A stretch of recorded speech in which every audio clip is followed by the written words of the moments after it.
Aqui faltou Foi luz também. assustador. Ah, faltou luz aí também? Faltou, Mostrou uma faltou. hora que mostrou o posto 6 de Copacabana, até Piscou, uma parte várias bonita que tem vezes. os barcos assim, né? E a praia, e caiu um raio bem no meio da praia, assim. Isso era 6h30 da manhã. Doideira. Eu Foi ia isso aí. tomar remédio, Perigo, né? aí eu sempre ligo de manhã para saber o que está acontecendo. Aí estava mostrando o Rio de Janeiro totalmente escuro. Parecia noite, completamente noite. Foi Coisa mesmo. estranha, né, menina? Cada coisa. Muito, muito estranho. Mas é isso aí, gente. Boa tarde aí, boa tarde a todos. Hoje, dia 26 de outubro de 2023. Nesse horário, a gente estuda essa obra, Diversidade dos Carismas, Teoria e Prática da Mediunidade, do Hermínio de Miranda. E hoje nós vamos dar Boa continuidade. tarde, meninas. Boa tarde. Boa Nós vamos dar tarde a continuidade ao vocês. capítulo 9, que trata da psicometria. Nós estamos na introdução, né? E nós vamos começar no segundo parágrafo. Mas eu vou ler o primeiro, porque está pertinho, só para a gente rever tudo isso. Inclusive, na última aula, nós estudamos até a psicometria. Eu trouxe para vocês um estudo, né? Um artigo, uma publicação sobre a Não psicometria. vou pentear cabelo mais, não. Então, gente, vamos aqui Espera um pouquinho. iniciar o nosso estudo, vamos elevando o nosso pensamento ao alto, a Jesus, a espiritualidade amiga, agradecendo a oportunidade de estarmos aqui reunidos, com uma grande família que somos, para estudar um pouco mais dessa doutrina abençoada. Que o Pai, que o Mestre Jesus, os amigos espirituais, nos abençoe e nos fortaleçam. Graças a Deus. Bem, eu vou iniciar aqui. Vocês todos estão me ouvindo bem, né? O som acredito que esteja bom. Nós vamos começar aqui fazendo a leitura logo desde o início, que é capítulo 9, Psicometria, Introdução. É para relembrar o que foi dito. Então, Hermínio diz assim: como qualquer outra atividade humana, a faculdade mediúnica exige certa especialização, né? Então, ele está dizendo isso. Como qualquer outra atividade humana, nós que somos médios, que estudamos a mediunidade, temos que nos aprimorar naquela matéria, não é? Qualquer coisa que faz. Até se você for fazer, eu sou um professor de pintura, eu sou um professor de artesanato, eu tenho que fazer os cursinhos, né? Porque senão eu vou ficar fazendo o mesmo artesanato, o mesmo brinco, a mesma pulseira, sempre igual. Então, de vez em quando, eu vou fazer um curso para aprender umas coisas novas, né? Como fazer umas peças novas, uma pintura nova. Então, de vez em quando, não importa a atividade que você realize, você tem, de vez em quando, se especializar, conhecer alguma coisa nova, né? Para você poder se renovar. Então, ele diz aqui, como qualquer outra atividade humana, a faculdade mediúnica exige certa especialização. O médium não deve exaurir-se, né? Quer dizer, cansar-se demais no desenvolvimento das faculdades que possa ter em potencial, pois acabará não exercendo bem nenhuma delas. Quer dizer, nada de exagero também no exercício da faculdade, é isso que ele está querendo dizer. O ideal seria trabalhar com poucas faculdades, porém com a eficácia e devotamento. Quer dizer, se o cara é um médium que tem várias faculdades mediúnicas, ele não deve procurar exercer todas. E se escolher uma ou duas, para ele se aprofundar. Isso, porém, fica para o capítulo próprio, em que cuidaremos do problema do desenvolvimento da mediunidade. A referência deste ponto se destina apenas a substanciar o fato de que a nossa Regina, que é a médium que a gente estuda nessa obra, não se aplicou ao desenvolvimento das suas faculdades psicométricas em potencial.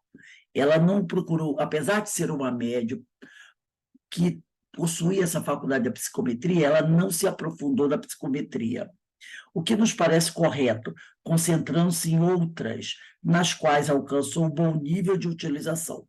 não deixou de demonstrar esse potencial, contudo, ao observar que tinha condições de perceber extrasensorialmente o estado de espírito de alguém, simplesmente ao tomar nas mãos uma carta ainda fechada que acabasse de receber dessa pessoa. Então, ela percebeu que ela tinha essa faculdade, que era da psicometria, mas ela não quis se aprofundar no estudo da psicometria, né? Ela fez uma opção. E ela percebeu que tinha, quando ela pegava uma carta, né? E só de tocar no envelope ela já sabia quem tinha mandado a carta e o conteúdo da carta. Mas, mesmo assim, ela preferiu desenvolver outras faculdades, de repente a psicofonia, a psicografia, mas essa ela não quis se aprofundar. Aí aqui é onde nós vamos começar a aula de hoje, que é no segundo parágrafo. Teve, contudo, oportunidade, quer dizer, ele está falando da Regina, né? De testemunhar um episódio de psicometria certa vez, em que recebia a visita de um amigo que fizera experiência com essa faculdade, mas não quis prosseguir na sua prática, né? Então, ele vai contar aqui um caso, né? Um caso de um amigo. Regina perdera de vista em sua casa, Regina perdera de vista em sua casa uma gravura na qual estava precisando com urgência para um trabalho. Ao narrar o caso, disse ela já ter revirado literalmente o seu apartamento e, de modo especial, a biblioteca, onde, pela lógica, deveria estar a peça, quer dizer, a fotografia, né? Será que o amigo psicômetra poderia ajudá-la, né? Aí ele diz aqui, ao narrar o caso, será que o amigo psicômetra poderia ajudá-la? Ele relutou, alegando que há muito não fazia aquilo e nem sabia mais como fazê-lo. Mas, ante o apelo e insistência dela, resolveu ceder, realmente, né? Porque às vezes as coisas somem dentro de casa de uma forma que você fica, meu Deus do céu. Se tem uma coisa que me irrita profundamente, é quando eu perco alguma coisa dentro de casa. Porque eu falo assim, se é um anel que sumiu, se é um brinco que sumiu, tudo bem, sumiu um brinco, sumiu um anel dentro de casa, pode ter caído em qualquer cantinho. Aí eu fico chateada, mas até deixo para lá. Mas quando é uma coisa grande que some, eu digo, é impossível. Uma casa que só tem 2 pessoas, como é que um livro, uma coisa grande, pode desaparecer? Não pode.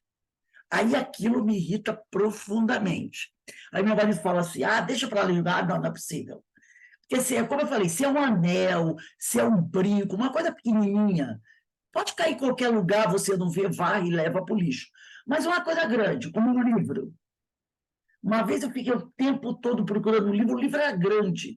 Olha, eu revirei a estante toda, botei para cima, para baixo, levei um tempão para achar. Aí eu fico, como é que pode uma coisa grande desaparecer dentro de uma casa, né? Então, no caso dela aqui, subiu uma figura, uma gravura, e ela estava precisando dessa gravura para fazer um trabalho.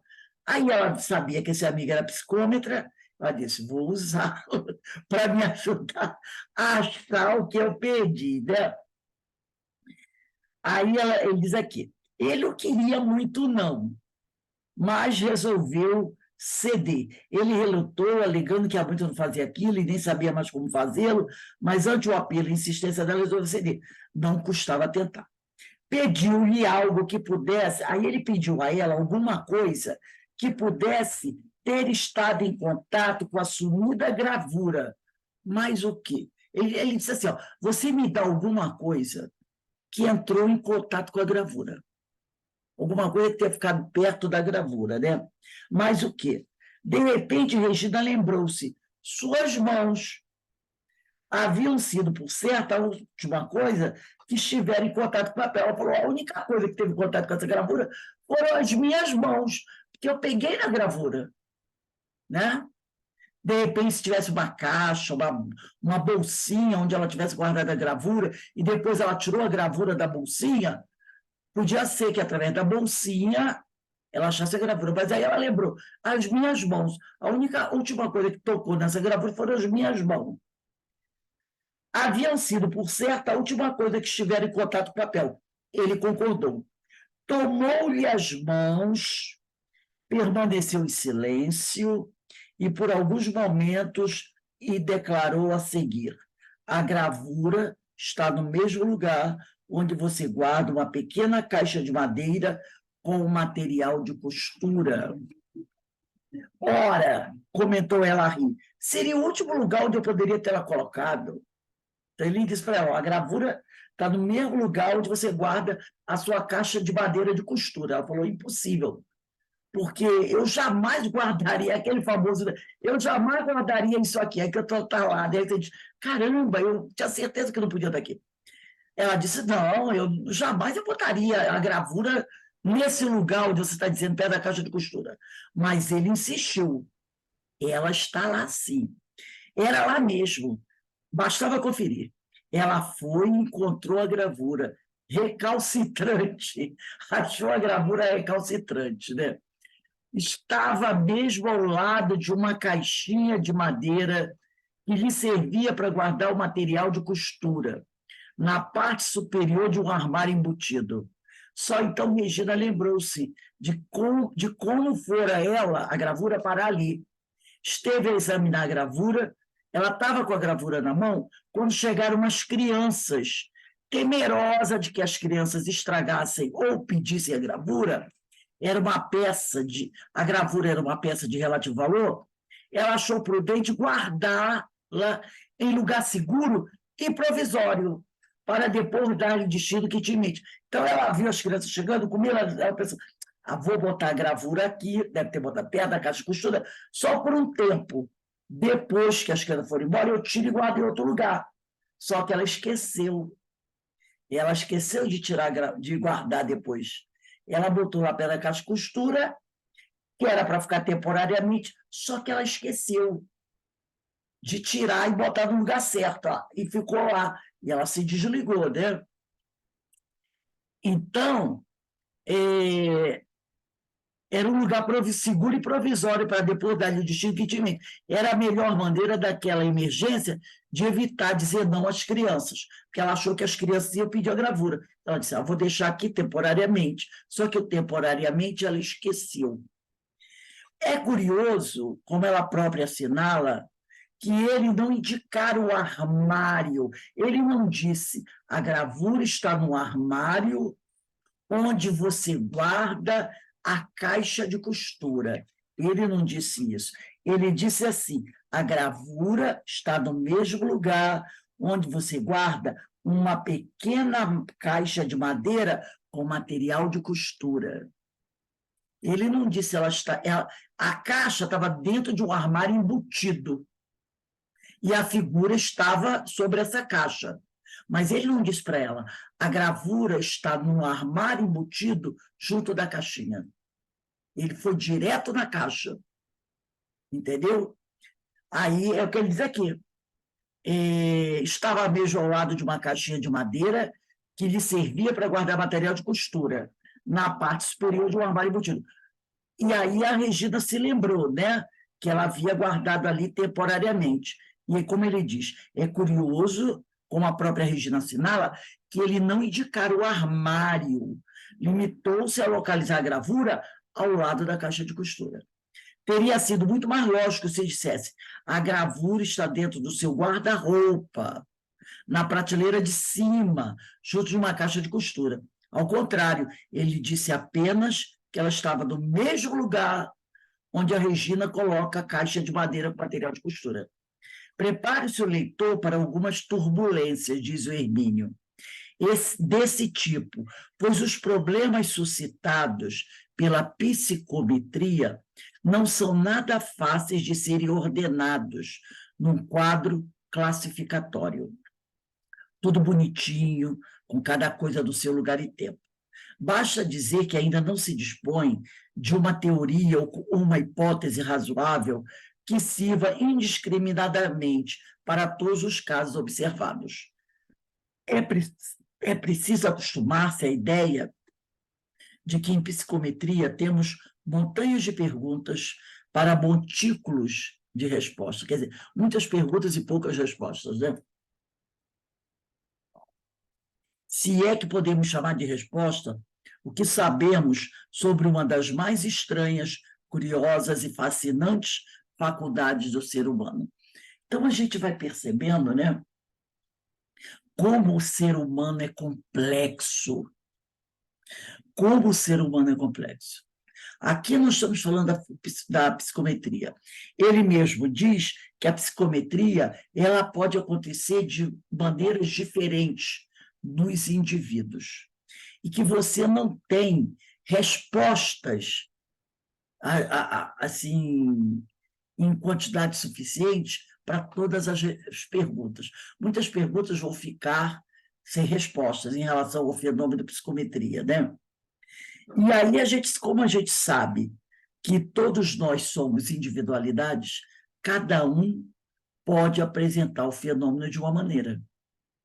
E uma outra coisa que é muito interessante é que nós estudamos, acho que foi segunda-feira, quando a Ivone fala, né, sobre as potências da alma, que o homem tem inúmeras potências e tem algumas que você nem sabe que tem.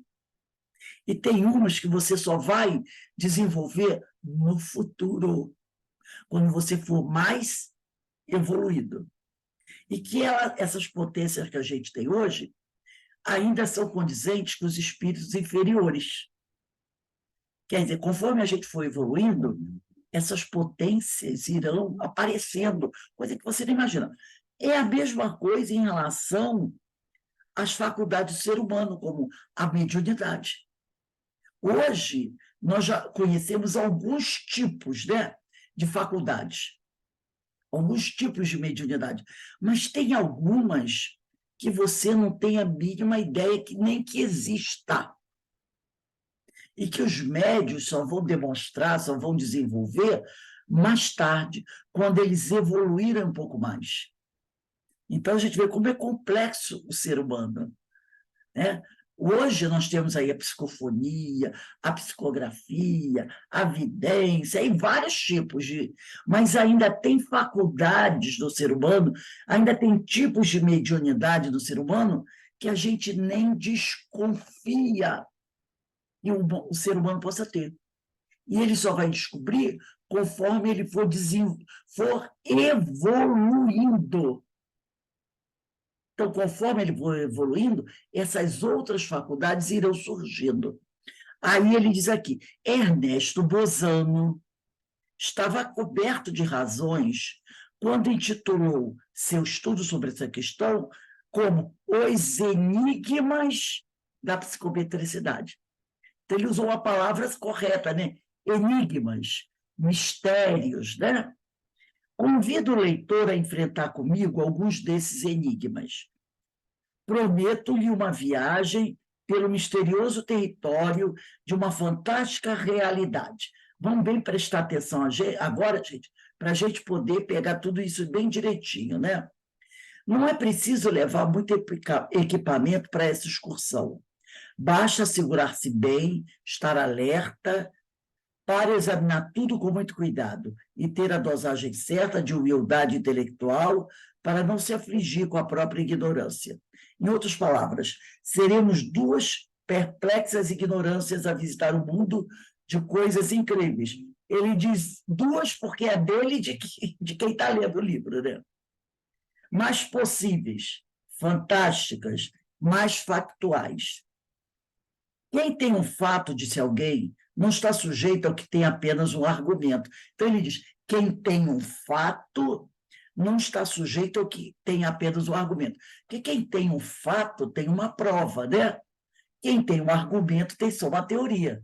Então, quando você tem um fato, você tem uma coisa concreta. Aí ele diz aqui, quem tem um fato, disse alguém, não está sujeito ao que tem apenas um argumento. Explicável ou não, a psicometria é um fato, enquanto não lhe descobrimos o mecanismo. Ficaremos como os índios brasileiros que viram Diogo Alves Correia, o Caraburu, fulminar com uma estranhíssima explosiva máquina um pássaro na floresta. Viram o fato, né? Mas não sabiam explicar. Eles não sabiam o que era um bacamarte, podemos dizer assim, né? Um bacamarte era uma espingarda daquela época, que o cara tinha que botar um pozinho ali, nem sei se funcionava assim, mas não era como um fuzil, uma espingarda atual. Mas imagina os índios que nunca tinham visto aquilo. De repente veio o cara levantar aquele pau, chamado pau de fogo, e disparar e matar um pássaro na floresta. Como é que os índios ficaram ao ver aquilo tudo? Né? De repente, o cara pega uma madeira, um pedaço de pau, e do pau sai um fogo que derruba um árvore, um pássaro do galho, e ele mata um pássaro. Uma coisa extraordinária, né? Virou Deus na hora.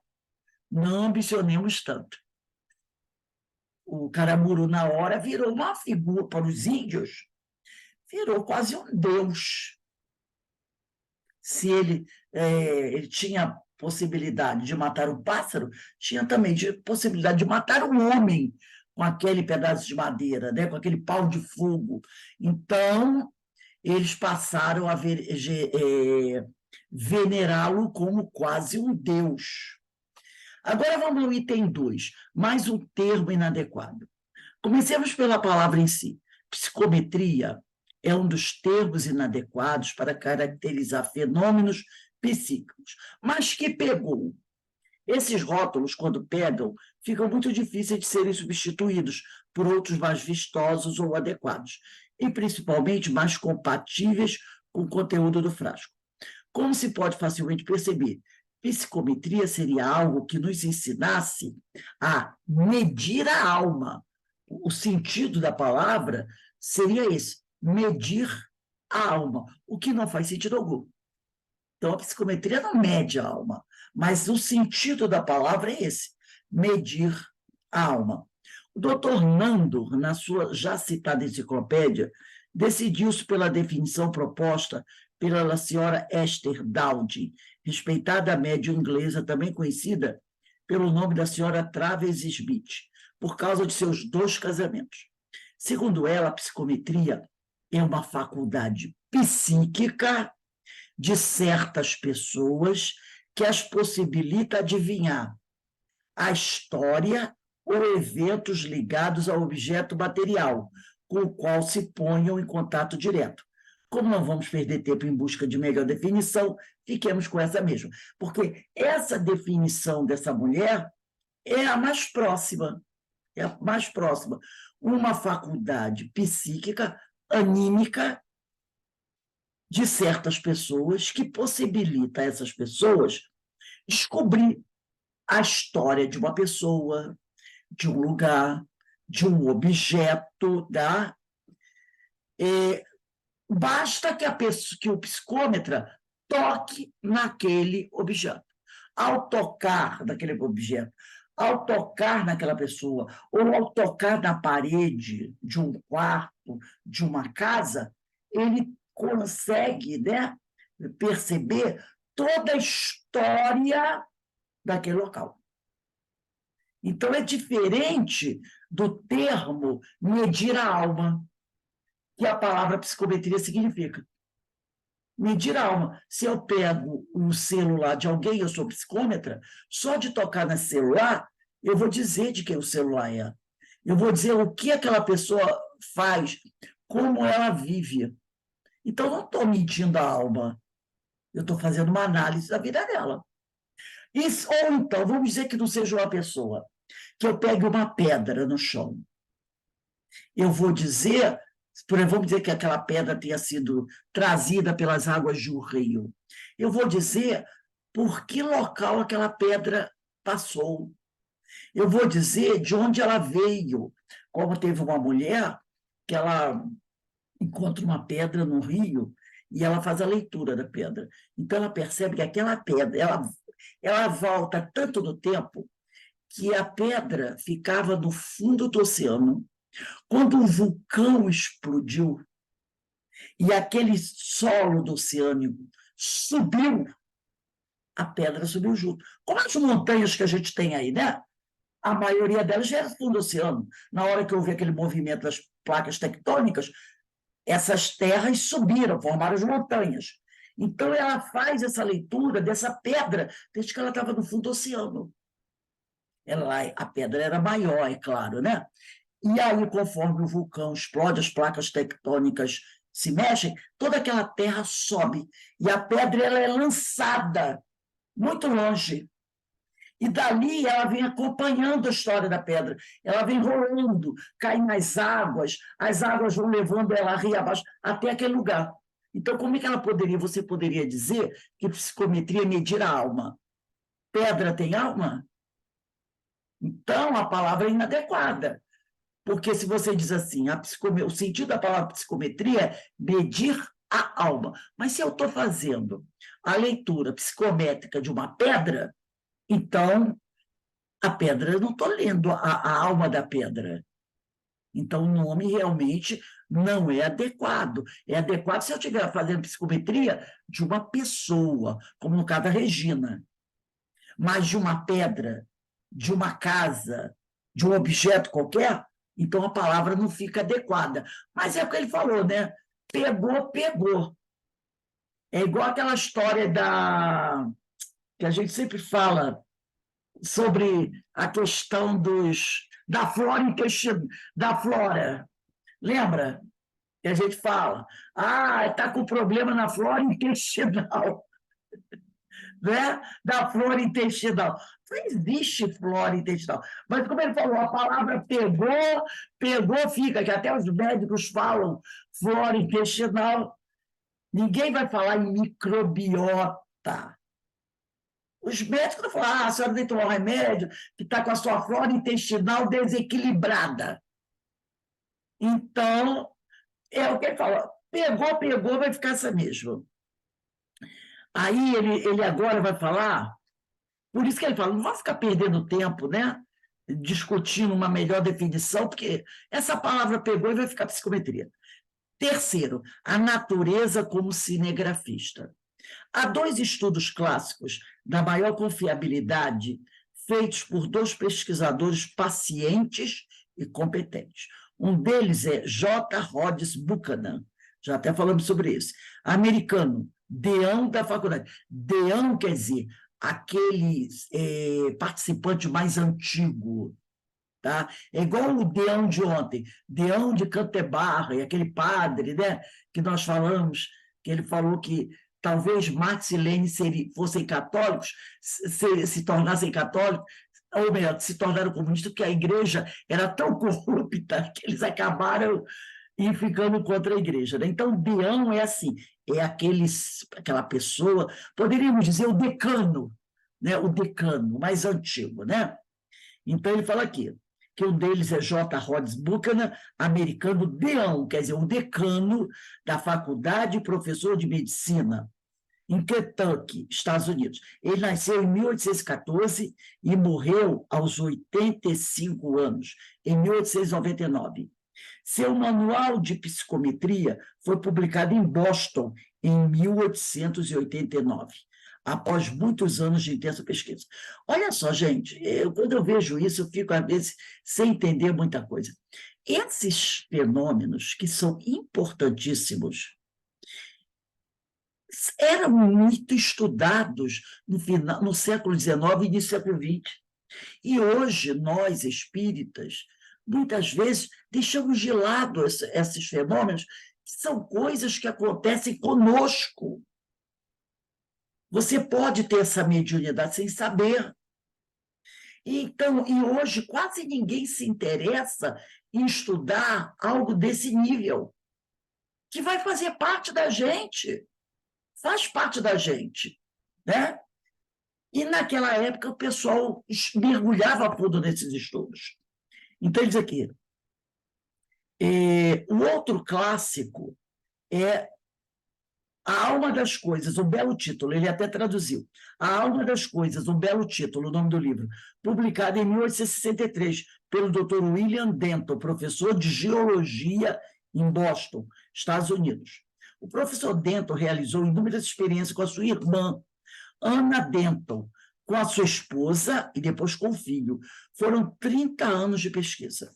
Sua conclusão não deixa a menor dúvida. A existência da psicometria é inquestionável. Então, eram homens de ciência, cultíssimos, que dedicavam grande parte da sua vida, afinal, 30 anos, para estudar um fenômeno, né? Não podemos aqui mergulhar mais fundo nesses livros fascinantes. Primeiro, porque, lamentavelmente, não os tenho em mãos. Conheço-os apenas de citação. Em segundo lugar, porque nosso livro ficaria grande demais. Rogo, entretanto, a complacência do leitor para citar uma bela frase do Dr. Denton, escritor nato, além de grande pesquisador, que resume a tese fundamental da sua obra sobre a psicometria. Outra coisa, esses homens não eram espíritas. Não eram espíritas. Eram cientistas, mas que se interessavam pelo fenômeno. Escreveu ele, deve ser uma publicação, Segredos da Natureza, o seguinte: desde a primeira madrugada de luz neste mundo infante, quer dizer, mundo infante é um mundo jovem, né? Quando, em torno de seu berço, tempestuosas cortinas o envolviam, a natureza tem estado a fotografar cada momento. Que galeria de retratos tem ela? Utilizando-se das faculdades psicométricas de seus sensitivos, ele estudou aqui a esposa, né? Estudou aqui o filho. Tanto Buchanan como Denton mergulharam no passado ignoto, que todo mundo ignorava, né? Como e vindo de muito além das fronteiras do tempo. Ao segurar o fragmento, olha só, de um meteorito, diz a senhora Denton, que era a esposa do pesquisador. Olha o que ela falou: meus olhos são arrebatados para cima. Vejo uma espécie de luz nevoenta. Parece deslocar-se por milhas e milhas com enorme velocidade, sempre para cima e para cima. Torrentes de luz surgem à direita, muitíssimo ao longe. A luz brilha a uma vasta distância. Então, ela pegou um meteorito que caiu aqui na Terra. Mas de onde esse meteorito veio? Por onde ele passou? Não é? Então, ela está descrevendo o traçado, o caminho por onde o meteorito veio. Ele veio do espaço. Aí é que parece que a senhora Denton foi... Parece, né? É o modo dele falar. Parece que a senhora Denton foi às origens do próprio universo, nessa visão fantástica, no momento mesmo em que Deus criava corpos celestes, remotíssimos no tempo e no espaço, dos quais aquele pequenino fragmento de pedra cósmica iria desprender-se um dia e ia parar nas mãos dela, abismos de tempos depois. Então, ele está dizendo, lógico, que esse meteorito não veio lá quando Deus criou o mundo, mas é uma forma que ele está descrevendo, né? Inclusive, ele diz aqui que o meteorito devia fazer parte de um cometa, né? De um cometa. E se desprendeu, de repente, até no choque desse cometa com outros astros, né? Esse pedaço do cometa se desprendeu e veio pelo espaço e caiu na Terra, como cai meteorito todos os dias. Toda vez que a gente olha para o céu e a gente diz assim, lá está uma estrela cadente, é um meteorito caindo. Que estrela não cai, né? O dia que uma estrela caía, o bicho pega. Já pensou o sol caindo? No dia que uma estrela caía, acabou. E a gente fala, uma estrela cadente, quer dizer, uma estrela caindo. Olha só como a gente fala as coisas, né? Uma estrela cadente seria uma estrela caindo. Gente, estrela é o sol, que tem luz próprios. Olha só, uma estrela caindo. O resto são astros. São astros, né? Então, peraí, né? São astros iluminados, porque o Sol é um astro luminoso, ele tem luz própria. Então, uma estrela cadente, meu Deus, que absurdo! A gente fala, estrela caiu, acabou. O Sol leva metade ao sistema solar nosso todo. Então, o que são? São meteoritos, alguns maiores, alguns menores. Lá no deserto, acho que é deserto de Atacama, e lá também nos Estados Unidos, deserto, acho que é deserto de Nevada, negócio assim, tem uma cratera monstruosa. Hoje é lógico que ela está menor nas suas dimensões, né? Porque a erosão já desgastou. Mas o satélite tirou uma foto dela bem do alto, então tem uma visão um pouco melhor, apesar dela ter sido bastante desgastada já. A dimensão da cratera é uma coisa fabulosa. E ele diz, já está diminuído, por causa de são milhares e milhares de anos, milhões de anos. Aí você imagina o tamanho do meteoro que caiu. Lá no passado, quando o homem ainda não existia na Terra, era comum, às vezes, esses grandes meteoros caírem. Olha como Deus é misericordioso. O universo, o espaço continua o mesmo, não é? Continua o mesmo.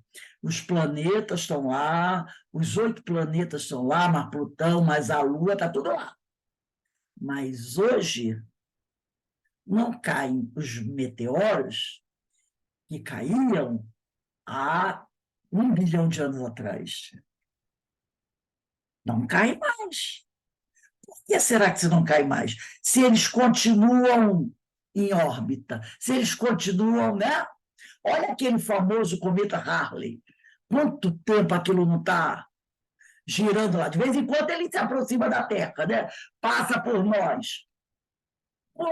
Mas aqueles meteoros, como dizem um deles, que foi causador da extinção de muitos dinossauros, né? Porque ele causou um impacto tão violento na Terra, mas tão violento, que uma nuvem que subiu, né? Nuvem negra que subiu, tampouco só foi tão forte, que ela acabou, né?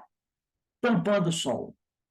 Como dizem também, que de outras vezes foram grandes vulcões que explodiam e que aquela nuvem, né, cobre o Sol, e cobre o Sol assim durante muito tempo, não é 10 anos, a ponto de matarem os animais que aqui viviam. Então, de repente, por exemplo, o último grande vulcão que nós tivemos aqui, que explodiu fazendo algo desse nível, foi o Krakatoa, no início do século XX, lá por volta de 1901, né? Lá no Pacífico. Ele explodiu de tal maneira que havia um conjunto de ilhas próximas, né? Era um arquipélago.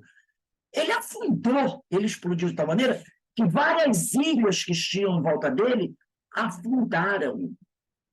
Foi uma explosão extraordinária do vulcão Krakatoa. Porque nós temos na Itália um que está lá de vez em quando, né, soltando fumaça, tem um monte de... Eu não sei se é Gênova, acho que é Gênova. As casas, bem no pé do vulcão. E ele está lá, solta fogo o tempo todo. Solta fogo o tempo todo, né? Eu não sei se é o Vesúvio que continua lá, né? Tem esse no Chile. Lembra quando aquele do Chile explodiu? Que os aviões na Europa não podiam atravessar o Oceano Atlântico, porque a nuvem de fumaça que ele lançou atrapalhou o espaço aéreo, e muita gente que estava na Europa e queria vir para a América não podia viajar, porque a nuvem de fumaça cobriu o céu nessa região do Atlântico, E os aviões, foi quase uma semana sem poder, as pessoas poderem viajar. O Krakatoa foi tão violenta a explosão que os cientistas, uma vez, fazendo pesquisas, eles captaram som no espaço.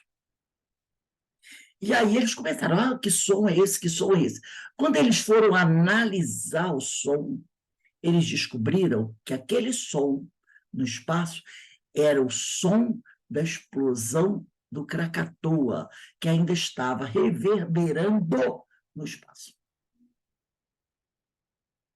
Por exemplo, quando você olha para uma estrela, você diz, que estrela brilhante. Muitas vezes, aquela estrela já morreu há muito tempo, mas a luz dela agora está chegando aqui.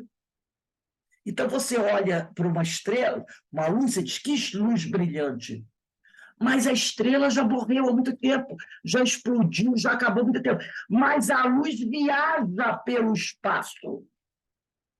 E a luz dela chega aqui, quando ela não existe mais. A mesma coisa o som. Para você ver o nível. Inclusive, a explosão dele foi tanta que mexeu no eixo da Terra. Como aquele tsunami do Japão também mexeu no eixo da Terra. Quando a coisa é muito violenta, mexe no eixo da Terra. Você vê, né? Ó, a Terra está assim, ó, ela é meio assim, o planeta. Porque mexe, o Krakatoa mexeu no eixo da Terra, como aquele do Japão também mexeu. Ali foi um tsunami, foi um vulcão submarino, né? Um vulcão no fundo do oceano. Então a gente vai vendo as coisas extraordinárias, né? Que existem.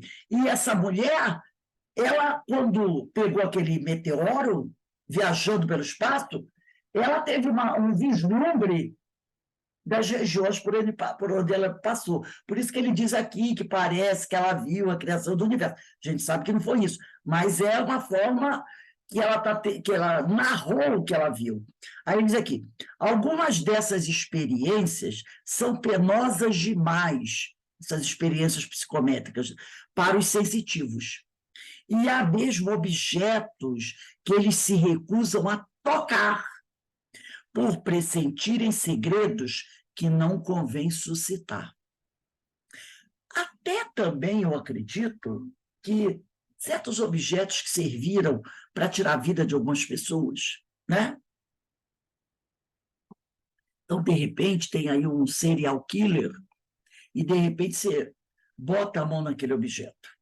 Você vai entrar em contato com a mente daquela criatura. Que mente doentia pode ser essa? Pode ser até um perigo para o médium não preparado. Vamos imaginar, e tem muitas pessoas que são psicômetras, mas que não são espíritas. Não tem conhecimento nenhum de doutrina espírita, né? Psicômetra, médio, todos somos. Então, de repente, uma pessoa despreparada, vamos pensar assim, num nazista, um criminoso de guerra, que é um psicopata também, né? Um cara que foi para a guerra, vamos dizer, a Segunda Guerra Mundial, um nazista, que matou milhares e milhares e milhares de pessoas, como se estivesse matando barata. Qual a diferença dele para um serial killer? Nenhuma. Nenhuma. É um serial killer. Só que o serial killer é considerado depois que você mata mais de 4 pessoas. É serial killer. Esse matou uns 3.000, umas 2.000, num campo de concentração, invadiu uma cidade, é um serial killer, do mesmo jeito. É um psicopata, é uma mente doentia, porque uma pessoa dessa não é normal. A gente tem que, né, botar isso. Não é normal uma criatura que mata pessoas de tal forma, como fizeram lá naqueles kibbutz, né? Não é normal. Criatura entrar numa creche cheia de bebês e sair atirando, né? Jogar. Não é normal, a gente parte por aí. A criatura é doente, só pode ser doente. Ah, mas é muita gente. São muitos doentes. Eles começam a adoecer desde o momento que eles são pequenininhos e são cooptados por esses grupos. Porque esses grupos chegam, por exemplo, lá na faixa de Gaza, esse Hamas, Hezbollah, tem um monte. Aquelas crianças pobres, gente, não precisa muito. As comunidades aqui no Brasil. Não é assim? O traficante chega lá no morro. Um monte de criança pobre, sem nada. Aí oferece uma camiseta bonitinha para um tênis para o outro, uma bicicleta para o outro, e assim ele vai fazendo o quê? Arregimentando soldados. Aí daqui a pouco ele diz para o cara assim, te dou R$ 500 se você jogar gasolina naquele ônibus e tacou fogo. Foi assim que eles fizeram. Aqueles caras que tacaram fogo dos 35 ônibus, cada um foi oferecido para eles R$ 500 para aqueles que forem tacassem fogo no ônibus. A milícia ofereceu e eles foram. Os doentes foram. Então, quando você chega num lugar assim e você pega um monte de criança pobre, com fome, e oferece a ela, e começa a trabalhar a mente da pessoa, né? Com ódio, desejo de vingança, ódio, desejo, você transforma aquela criatura num robô, num instrumento que vai fazer as coisas mais absurdas do ser humano. Posso fazer. Decapitar crianças. Você acha assim, gente, o que é isso? A criatura se tornou doente. Eu penso assim, só pode ser um ser totalmente desequilibrado, doente. Doente. E uma criatura normal, equilibrada, não faz isso. Ela, né? Faz como se ele tivesse fazendo coisas. A gente não vê, às vezes, a pessoa fazer com o animal. A gente diz, meu Deus, como teve coragem, como teve o outro ali, que o cachorrinho estava deitado, ele passou com o carro em cima do cachorrinho. Ainda bem que pegaram ele, e ele foi preso. Tem gente que faz isso com bicho, não faz? O que o cachorrinho faz de mal? Mas tem gente que faz. Como outro, essa semana, foi preso, amarrou a cachorrinha na corda e saiu puxando na moto. Arrebentou. Eu digo, quem faz isso com bichinho faz com outra criança. Para mim, quem faz isso com bicho faz a criança. É normal? Não é. É doente. Tem algum problema.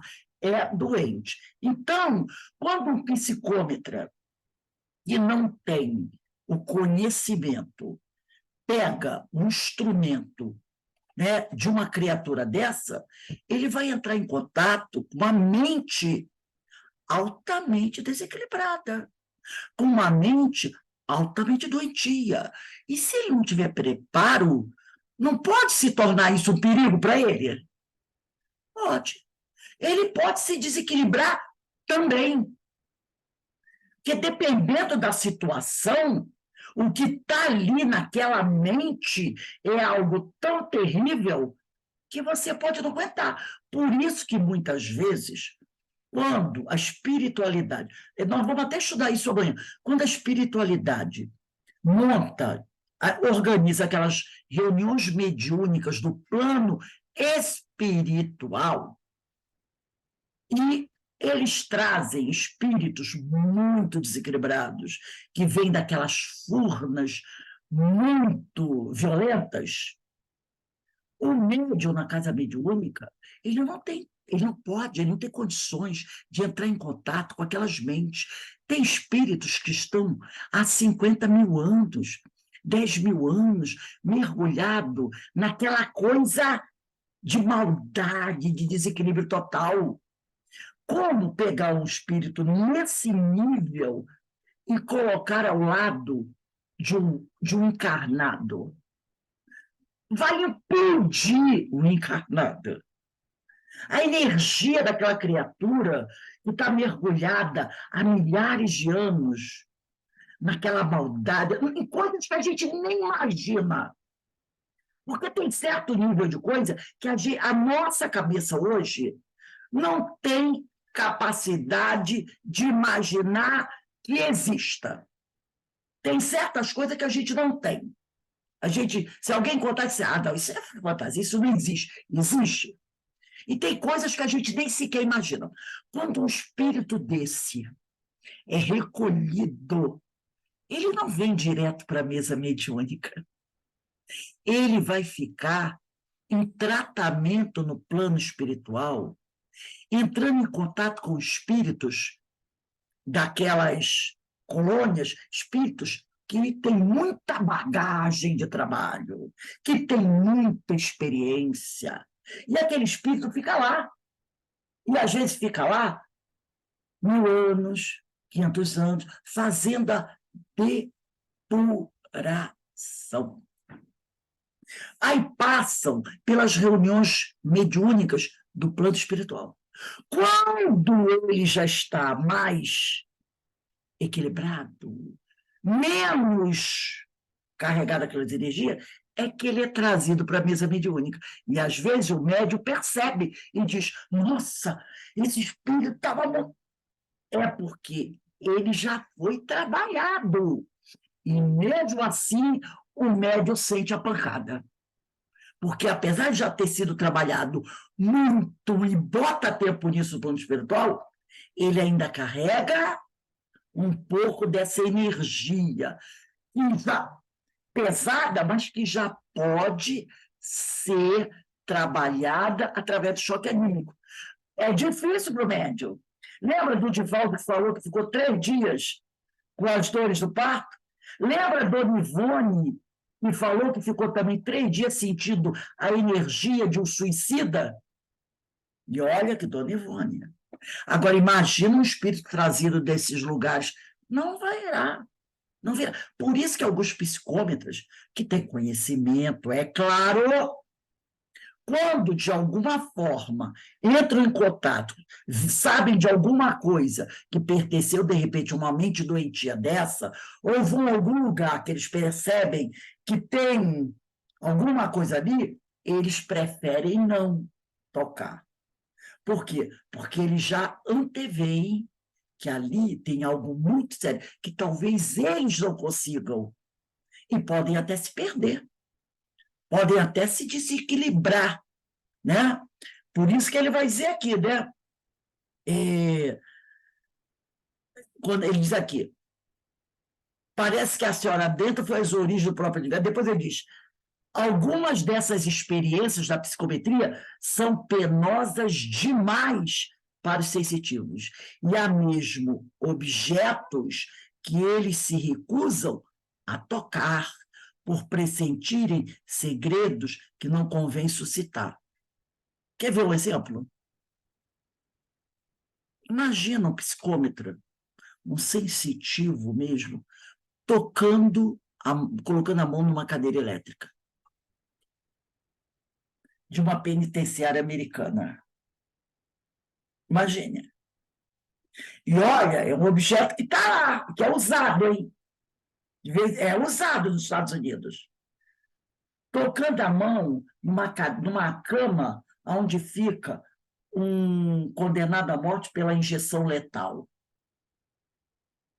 Colocando a morte numa forca, porque ainda tem nos Estados Unidos. Imagina quantos morreram naquela cadeira elétrica até hoje, lá nos Estados Unidos. Quantos morreram de injeção letal? Porque tem vários estados dos Estados Unidos que ainda têm a pena de morte. Ainda tem. Imagina o choque. Isso é só um exemplo. Para a gente não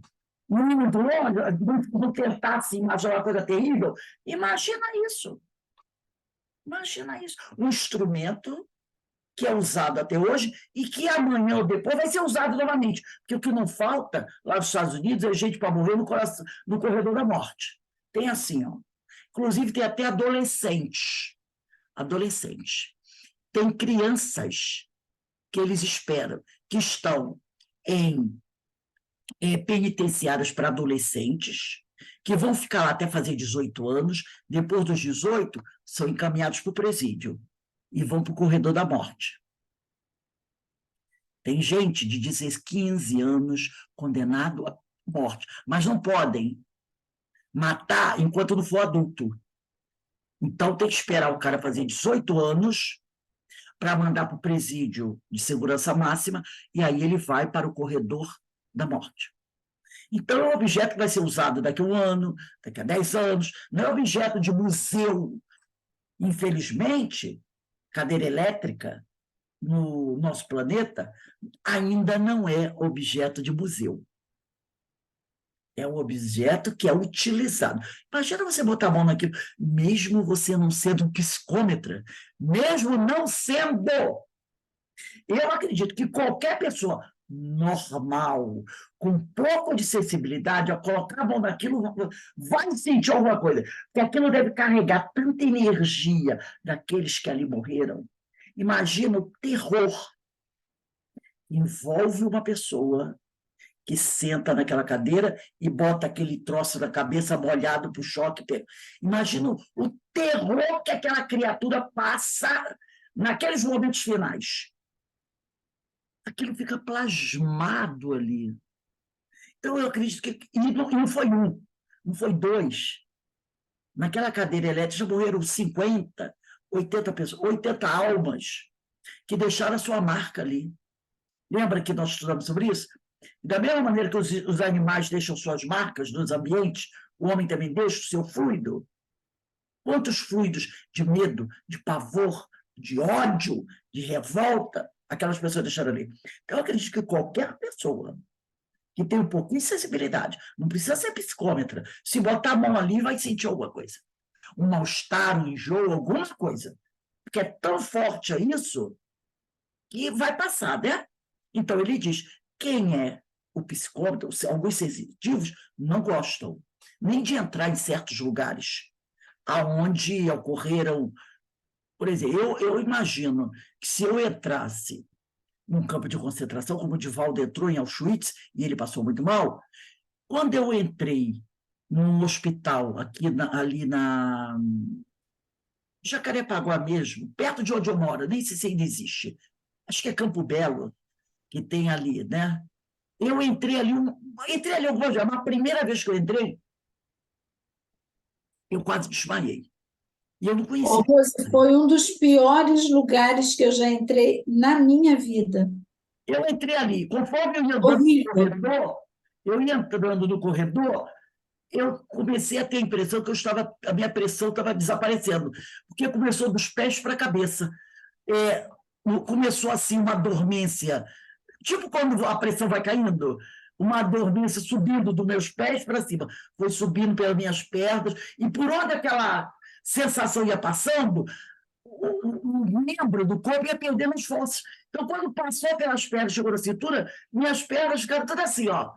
Eu estava com um rapaz chamado André Luiz, ele que me segurou, porque aquilo foi subindo assim, ó, foi subindo, e conforme ia subindo, ia arrancando, retirando energia do meu corpo.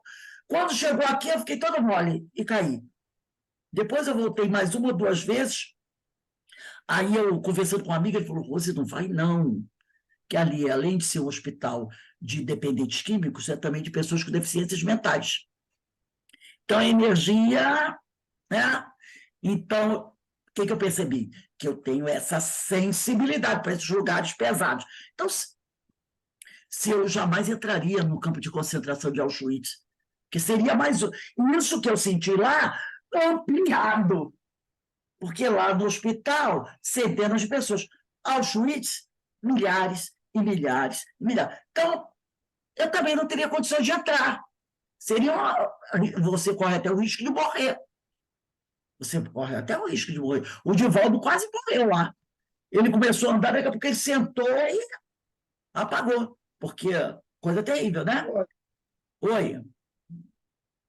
Uma vez eu trabalhando ajudando no bazar, não foi nem no CEOI, mas separando assim as roupas foram de doação. De repente, eu peguei uma mala de roupa, né, para separar, dobrar, aquela coisa toda. Eu comecei a passar mal. Aí, sabe, aí eu já abandonei na hora, falei, não vou ficar, não estou me sentindo bem. E então eu não participo de... Exato, pode ser, entendeu? A roupa de alguém que desencarnou, problema, né? Nossa, é uma sensação horrível. Exatamente. Ele diz aqui, há pessoas tão sensíveis a esse tipo de manifestação, olha aí, Ana, que segurando nas mãos objeto que tenha pertencido a um morto assumem a aparência da pessoa em vida, seus maneirismos e até podem sentir os sintomas das moléstias que provocaram o desencarne do dono da peça. Então, se você tem uma sensibilidade, ao tocar o objeto de alguém que morreu, você pode sentir tudo aquilo que aquela pessoa sentiu. Ele diz que podem até ter uma transformação, né? E a pessoa adquirir aquela aparência, ou sentir as dores que a pessoa sentiu, ou sentir, como a Ana sentiu, a energia daquela pessoa, que ainda estão nos objetos, que é aquela coisa de doar. Por isso que até quem vai fazer isso é recomendado que lave com água e sabão. Rose, Você vai dar os objetos que pertencem a alguém. E meu pai dizia um ditado, meu pai de religião não era longe, mas meu pai dizia assim: a água só não lava a língua das pessoas. assim, Rose, tem muita. Na minha família mesmo, a madrinha tinha isso. Ela não gostava de roupa usada, sabe? E móvel usado, objetos, coisas usadas. Ela nunca explicou, né? Agora estou pensando, né, que tem a ver. Ela Você vê, ela poderia ter não essa mediunidade, essa sensibilidade.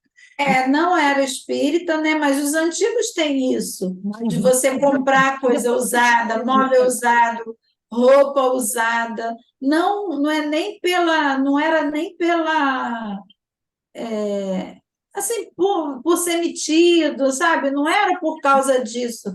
Ela sempre se referia a essa energia das pessoas. Tem a sensibilidade. Por isso, por exemplo, Não era por orgulho. se um parente seu desencarne, você quer doar as coisas dele, roupas, seria de bom tom que você mandasse lavar, que você lavasse. Porque a água, sabão, né, vai eliminar grande parte disso, né? Pelo menos Olha aquela só, coisa mais grosseira, né? Então, Rose, a gente vai percebendo, fala. eu ganhei uma vez de uma amiga uma bata de gestante. E ela falou para mim assim: quando você estiver grávida, você usa, leva para você lembrar de mim. E eu guardei essa bata. Aí, quando eu engravidei pela primeira vez, aí eu fui e falei assim, vou usar a bata que fulana me deu. Só que a fulana tinha falecido. E ela faleceu de parto, teve um problema no parto e faleceu. Mas eu não sabia, ninguém me avisou que ela tinha falecido. A partir do dia que eu coloquei a bata, pronto, eu comecei a ficar deprimida, chorando, com aquela sensação, e eu falava assim para meu marido, acho que alguém morreu ou alguém vai morrer. Eu falava assim para ele, assim, tá todo mundo bem, para com isso. Aí todo mundo achando que eu estava muito chorona, eles achavam que era por causa da gestação. Aí eu falei assim, não, você vai ter que me levar para me ver minha mãe, porque eu estou preocupada, eu estou com uma sensação de morte, não sei o quê, uma tristeza, não sei o quê.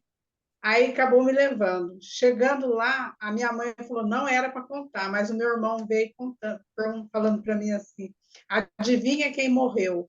Aí eu falei o nome dela, porque eu liguei a roupa Não, o acontecido, né? Quer dizer, quando eu coloquei a roupa, ela se aproximou de mim e ali ficou. exatamente, né? Aí ele diz, segundo Crowell, aí ele dá o nome em inglês, citado pelo Dr. Nandor, Luiz Napoleão mandou destruir uma guarita de sentinela na qual 3 soldados sucessivamente se mataram. O Dr. Dufay, segundo Richer, entregou um objeto dentro de vários envelopes fechado a Marie, uma sensitiva. Ela pensou por um momento e começou a falar, como se pensasse alto. A primeira coisa que disse foi que estava ali algo com o qual havia morrido um homem, e continuou. Uma corda, não uma gravata, isto é, de um prisioneiro que se enforcou porque havia cometido um assassinato. As visões psicométricas ocorrem, às vezes, em rápidos flashes, tão rápidos que se torna difícil apreendê-las. Então, aqui, né, ele mandou destruir uma guarita na qual 3 soldados haviam morrido haviam se matado sucessivamente ali, né? Por alguma razão, eles se suicidaram ali, né? Porque às vezes tem essas coisas. Não sei se vocês já perceberam. A gente tem um lugar onde alguém se mata. Isso acontece muito com o suicídio, onde alguém se mata. Dali a algum tempo, um outro que resolve se matar busca aquele local e se mata. Dali a um tempo, outra pessoa procura aquele mesmo. Uma vez eu estava vendo um filme sobre isso, né? Era sobre paranormalidade. Então, havia na casa, uma casa muito grande, daquelas antigas, né? E várias pessoas já haviam se suicidado numa certa árvore que estava ali. Eu não sei se vocês já perceberam isso. Aí a pessoa disse, e esse lugar aqui é...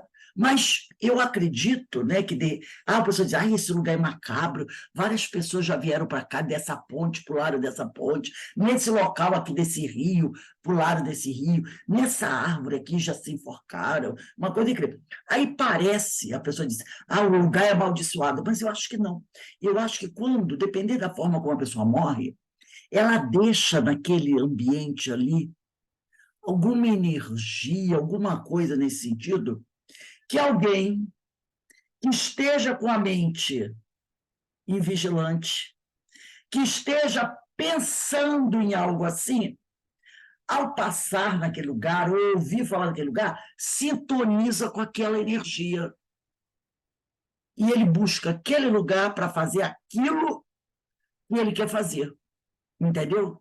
Porque existem esses lugares assim, que se chama lugares macabros, onde uma pessoa, 2, 3 já se mataram. E ele aqui está falando, né, de uma guarita de sentinela, né, na qual 3 soldados sucessivamente se mataram. Quer dizer, e ele pegou um objeto, né, que deve ter pertencido a um desses soldados e entregou para ela, né? E ela falou, uma gravata, isto é, de um prisioneiro que se enforcou porque havia cometido um assassinato. Né? Então, são coisas que, às vezes, a gente começa a perceber isso. No caso do Luiz Napoleão, ele mandou destruir a guarita porque 3 soldados se mataram ali sucessivamente. Ele deve ter percebido, aqui tem alguma coisa errada com esse local. Então, ele mandou destruir, para que outros soldados não viessem a morrer ali. Porque 3 morreram, se mataram no mesmo lugar, passou de coincidência, né? Aqui no condomínio, Rose, infelizmente, tem lugares, olha, parece-me, eu não gosto nem de falar, porque é uma energia tão ruim, tipo assim, 3 num lugar, mais 4 no outro, parece que virou moda, né? Incrível. Então, às vezes é isso. Como ele falou, 3 soldados não se mataram aqui, eu vou destruir isso. Porque alguma coisa tem que as pessoas que estão com algum tipo de desequilíbrio podem sintonizar com aquele local. E aí elas buscam, né? E depois, quando ele dá para ela, né, um envelope dentro de uma gravata, né? E ela, ao tocar a gravata, ela diz que ela foi de um prisioneiro que se enforcou porque havia cometido um assassinato, alguém estava preso. Então, ele fala que, às vezes, as visões psicométricas ocorrem em rápidos flashes, tão rápidos que se torna difícil apreendê-los. E, às vezes, pode acontecer com você, de repente, você vai a algum lugar, vai à casa de uma pessoa, senta no sofá, senta numa cadeira e, de repente, você tem um flash de alguma coisa, às vezes tão rápido que você não consegue nem perceber o fato em si por completo. Mas você sente alguma coisa, é como se você tivesse, de repente, visto alguma coisa, mas aquela cena, aquele flash foi tão rápido que você não consegue apreender a cena toda e você não sabe descrever. Você só diz assim, nossa, eu cheguei aqui, tive uma impressão estranha, é como se eu visse alguma coisa assim, mas às vezes aquilo é tão rápido que você não consegue captar e descrever. Não, eu vi isso, isso, isso. Então, realmente é um fenômeno fantástico e que a gente precisa estudar, a gente precisa conhecer, porque isso já pode ter acontecido com a gente, né? Pode ter acontecido com a gente. Ao você entrar, como a Ana falou, entrando em contato com o objeto que alguém tocou, que pertenceu a alguém que morreu, né? A madrinha da Verinha também. Isso pode acontecer. Então, a gente já vai entendendo do que se trata. Né? Se alguém, toma isso aqui, eu não tenho preocupação. Se me derem coisas dos outros que eu gostar, eu não tenho essa preocupação. Mas, de repente, um dia, toque alguma coisa e você... Aí você, o que será isso? Então, a gente já sabe que pode ser um fenômeno de psicometria. Então, a gente já não vai ficar tão assustado assim, né? Então, vamos parar aqui. Na próxima aula, a gente vai começar aqui no Escreve Alt-Ruper em Espírito da Psicometria, né? Vamos botar a data aí, aproximar dia 26, vai ser dia 2/11. É dia de finados, né? 2/11. A gente vai iniciar aqui. É uma coisa bastante interessante e que a gente deve estudar para a gente conhecer e também poder explicar às pessoas do que se tratam. No caso aí da madrinha da Verinha, né? Ela podia ser uma médium, ter essa sensibilidade, mas, como ela não conhecia, não saberia explicar. Não sabia explicar, só dizia, só não gostava, só não recomendava. Aquelas coisas que elas diziam para a gente, mas não explicavam. Talvez até, porque também não sabiam explicar. Exato, elas Mas se... eu muito ouvi falar sobre isso, sobre coisa usada de pessoas falecidas. Porque se tudo que nós estudamos isso na aula passada, tudo que você toca, você deixa o teu fluido naquilo que te pertence. Ora, uma roupa, uma camisola, é coisa que você usa constantemente. Então, o teu fluido envolve aquele objeto. Quando o médium sensitivo toca naquele objeto, o fluido que está naquele objeto vai ser o intermediário. É como se esse fluido fosse o médium, entendeu? Tem o desencarnado, tem o médium. Então, ou melhor, tem o desencarnado e tem as pessoas que querem ouvir a mensagem. O médium é o intermediário, que vai ligar o desencarnado às pessoas, o médium é o intermediário. Aquele objeto, você pega o objeto. As paredes, né, Rose, da nossa casa. Por isso que o ideal é você entrar, né, a gente que mora de aluguel, vai entrar numa casa, vai alugar, que seja pintada, porque as paredes da casa, assim como a gente, com o evangelho no lar, a gente impregna as paredes, né, com os fluidos, as pessoas que moram também deixam ali seus fluidos, né? Aquele fluido vai fazer a ligação entre o médium e aqueles que viveram ali. Porque o fluido vai estar no objeto que as pessoas usaram. Então, quando você toca o objeto, você está tocando o fluido da pessoa que foi dona daquele objeto. No caso da roupa, você vai botar uma roupa de alguém que desencarnou, aquela roupa está cheia do fluido da pessoa. Então, ao tocar no fluido, você entra em contato com a pessoa. Como você falou agora, a casa é pintada, também é de bom tom, que se você muda para uma casa, no primeiro dia que você lá se encontra, você faça o culto do Evangelho lá. No primeiro dia, entrei, botei minhas coisas, naquela primeira noite, faça o culto do Evangelho lá. Faça um culto ali.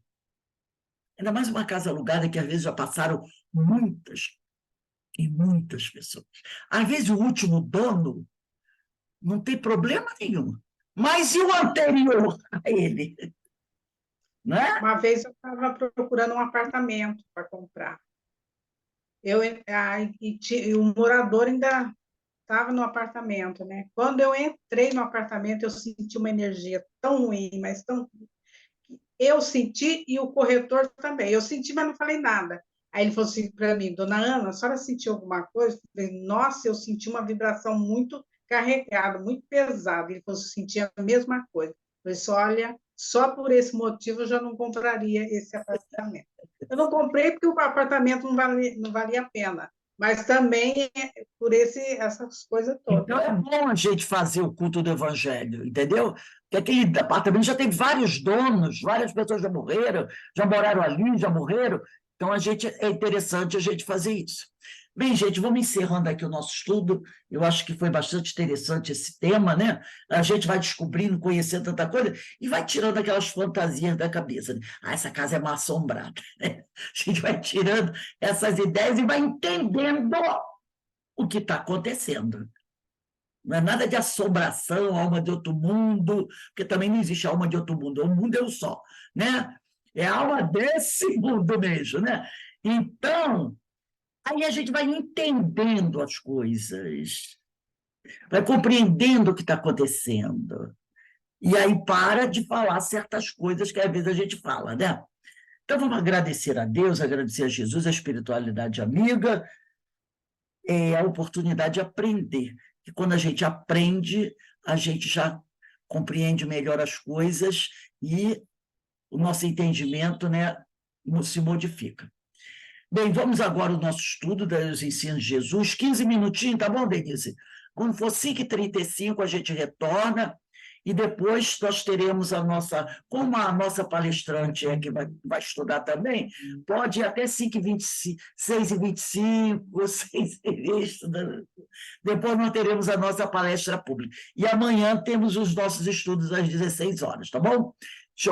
Deixa eu fechar aqui e passar para vocês